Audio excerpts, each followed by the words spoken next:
Hi, everyone.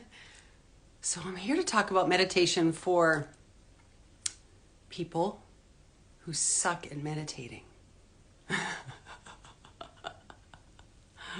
People always laugh when I tell them that topic. So, today I had the honor and privilege to facilitate a workshop on meditation for people who stink at meditating. And it was so flippin' amazing. It was only 2.5 hours, but it went by in like 2 seconds because, we know how that happens when we're in divine alignment and things are just kind of in the flow. It's like time is an illusion anyways. And so it just went by so fast. So meditation, first of all, what is meditation? And you could look at the definition of what meditation is. And often people are very familiar with the masculine style of meditating. And what do I mean that? I don't mean man. I'm not talking about the sex. I'm talking about the energy behind it. And so when we look at the aspect of masculine versus feminine energy, and we look at, so masculine refers to the doing aspect. Feminine is the receiving aspect, the being aspect, right? The masculine is the giving, and then the feminine, again, is the receiving. And then masculine, we typically think of like fiery, heated practices, like a hot power yoga would be more of a masculine practice, masculine energy practice. And then something like a more of a gentle cooling practice, known literally as yin yoga, would be more of a divine feminine practice. So when I say that about meditation typically has been that we sit still, we don't move, you can focus on something. It could be a very, very strict focus where you focus on your breath, you can focus on a mantra, you can focus on a flame, and it's a very specific container. And actually in some traditions, in the ashram traditions and whatnot, in certain ashrams, they would actually go around, like they teach you not even to scratch an itch. And you're not supposed to move at all. Like there's no room for that at all. And those are definitely more advanced practitioners, but it's sort of like that. So it's like, yes, you're just in that moment and nothing else should be distracting you. And you just, again, you clear your mind. And again, it's a very masculine practice. So what about the feminine practice? Like what does that look like for us? A lot of times people, have a very, very strong belief system around what meditation should look like. And really the question that you want to ask yourself is, what do I want to receive from my meditation? Now there's many layers of it. Why do I meditate? Why have I chosen to meditate on a daily basis? And for me, it's my rock, right? It's a discipline. I always say that, your daily practice is your discipline. Discipline is the doorway to freedom, right? So it sounds like, what do you mean discipline is freedom? But yes, because every day I choose to sit with myself. Meditation for me is about being open to receiving divine guidance and messages from my higher self, which is me, that is directly connected to source. But if we get caught up in that hamster wheel of activity, which so many of us do, where we're constantly going to the point of adrenal exhaustion, right? And then the only way we can calm ourselves down is through numbing out or escapism. Yeah. So, what's happening with you? You're on this live for a reason, and feel free to drop any comments in there and just tell me what your meditation practice looks like. Everybody has it a little different. But what I do is I give my students and my clients the freedom to choose and to create a meditation practice that works for them. I had a client many years ago who was already had the belief system that meditation wasn't for them. It was too hard. They couldn't, it was like that. People were like, meditation's not for me. I can't calm my mind. Forget about it. And then I asked her, I said, well, what is something that you do that when you do it, time stands still, your phone doesn't matter, and you feel peace? And then she said to me, photography. So she loved her camera, and she would go out sometimes, like out into nature, out in the world, and, behind the lens. And it allowed her to be so present with which was what is. And so I said, okay, well, that's great. Are you willing to commit to getting behind your camera and going out into nature every morning for at least 15 minutes? And she said, yeah, I can do that. So that became her meditation. So again, there's so many different styles and traditions of meditation that are out there.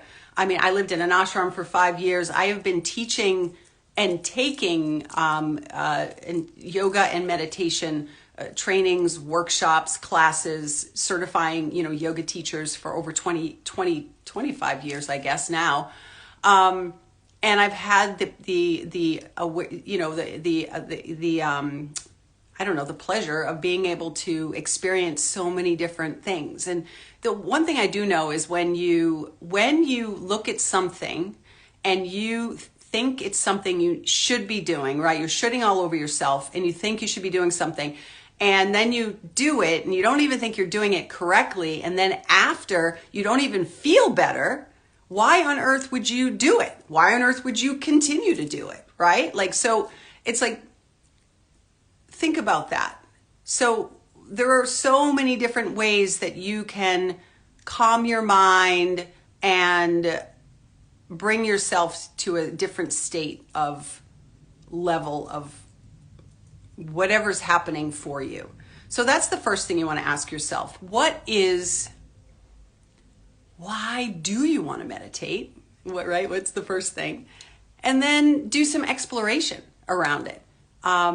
So guided meditation is one of my favorite ways to meditate. So you can go onto Spotify or YouTube. I have a YouTube channel. I have a bunch of guided meditations there. And you can just choose to sit with that and put your headphones in and listen. There's lots of cool apps out there. Moving meditation is another favorite of mine. I teach Qigong and movement. So basically it's connecting your movement to your breath and allowing for your body, because our bodies are such an important part of that presence practice and involving the body. And I typically recommend, if time is available, and this is why, like the way the yogis have practiced for years and years and years, hundreds of years, is that they would do a movement practice first. And the movement practice, what we call is asana, the asana practice, right? There's 8 limbs of yoga, and only one of them is the movement practice. Most people think yoga is, power yoga or yoga, the postures, but truly there's 8 limbs of yoga.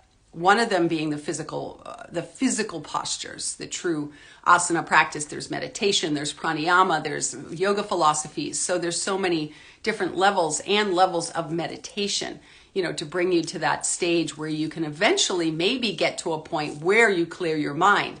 But if you come into your new practice and that is your intention, you are setting yourself up for failure. I promise you that. So what if you're able to just quiet the mind a little bit? What if in the Vipassana practice of meditation, it's all about allowing for those thoughts to become part of your meditation. So thoughts aren't bad. It's the meaning. We're making machines. We're constantly trying to give meaning to everything that happens. And that's an overactive 6th chakra. So you might know about the 7 major chakras in the body. So the 6th chakra is Ajna, and that is your intuition, your inner knowing. And when this chakra is out of balance, you typically are a chronic over-analyzer, over-thinker, over-processing everything. That is an imbalance in your 6th chakra, or an excessive sixth chakra. So ideally you want to come to a place where you get into that stage where you can just trust your own inner knowing, right? Really, it's when you activate your sovereign divinity and you take back your personal power and you start to trust you, and you don't hand over your power to anybody else, whether it be your partner, your mother, your doctor, your veterinarian, any of those people, that you just start to trust you in that space and time. And the meditation can help you to do that. And really a big part of meditation is about self-awareness and self-reflection. Because, the two areas that the two words that if you just take away from this talk, these two words, attention and intention. So attention is, what are you giving your attention to? Right? Like everything, every thought, every word, every action holds a very specific vibrational frequency. So what are you focusing on? Right? We all know where your energy goes, your energy grows. So what are you focusing on? Are you focusing on the negative? Are you focusing on the lack? Are you focusing on what you don't have? And can you flip that script? So another form of meditation that I talk about is gratitude. And gratitude is that it's a practice. It's not just, let me write down 3 things I'm grateful for in my journal, right? It's really, gratitude is one of the highest frequencies of emotions that there is. And imagine if you could live in that space of gratitude. And what I mean by that is, what are you grateful for? And what are you taking for granted? So many of the things, because we live, we don't live in a third world country. Well, maybe you do. I don't know, right? Maybe you do. But most of us don't. And we often take for granted all of the amazing miracles that we experience every single day. Most importantly, your body. How often are you literally giving so much gratitude to your body? Thank you, body. Thank you, body, for getting me through that practice. Thank you, body, for getting me through that workout. Thank you, body, for, getting up and moving from here to there. It's just, we don't really appreciate our bodies until we don't have it.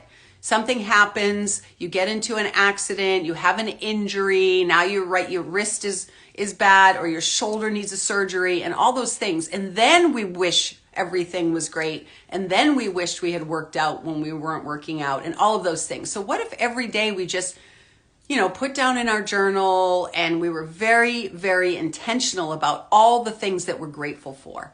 Things like electricity, plumbing, right? Like being able to go to the grocery store, the deliveries that we get. I mean, we're in such a world of like self-gratification and instant gratification that things happen so quickly. If any of you know, if you're a little bit, around my age, you remember the day when we had like fax machines. I mean, I know we still have fax machines, but things can move really quickly now. Or the answering machine where you had to wait to go home to hit the button to say, you have 3 messages. And now, it's instant. People find you no matter where you are, on your phone. They're texting, they're instant, private messaging. They're doing all these things, and they literally can see you. I see you've just checked into this place. Why haven't you responded yet? Right? So it's like, there's so many things that are going on around us, and we are truly electrical beings. Like, we are electrical beings that have made up of 2/3 water.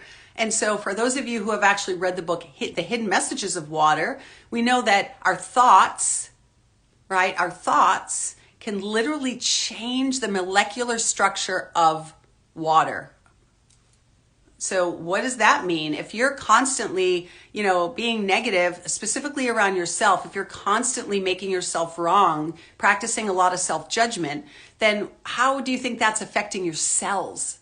Every single, of the trillion cells in the body, how do you think that's affecting them? So when you choose to take part in some form of a meditation practice, again, whether it be walking, moving meditation, getting out into nature, it's really about unplugging and getting present, and then getting quiet and being able to really tap into your own breath, your own life force. And then ask, right? Again, where is your focus? Every morning I wake up as part of my morning ritual and I start with all life comes to me with ease, joy, and glory. Hashtag access consciousness. All life comes to me with ease, joy, and glory. And whatever, you could have a mantra as well. So us just making that commitment of slowing everything down. And even if it's just 5 minutes, maybe you create a consistent practice in your shower every morning. Think of the things that you do consistently that you don't even have to think about, right? Put up little sticky notes, or put a reminder on your calendar on your phone that pops up every morning, right? Have you practiced your presence today? It's really about being present, because so many of the things, do you want to be reactive? Do you want to stay in that reactivity, where you're just bam, bam, bam, people shoot you a text message and it triggers you, and then you just react to them, instead of being able to tap into, as we say in the meditation world, the silent witness, right? The silent witness, where you become you can literally step outside of yourself, take a pause, and then choose how you want to respond. Maybe you don't respond at all. And then that's the new improved you showing up, right? When you get into that practice. So just let me know what you think. Let me know what your questions are about meditation.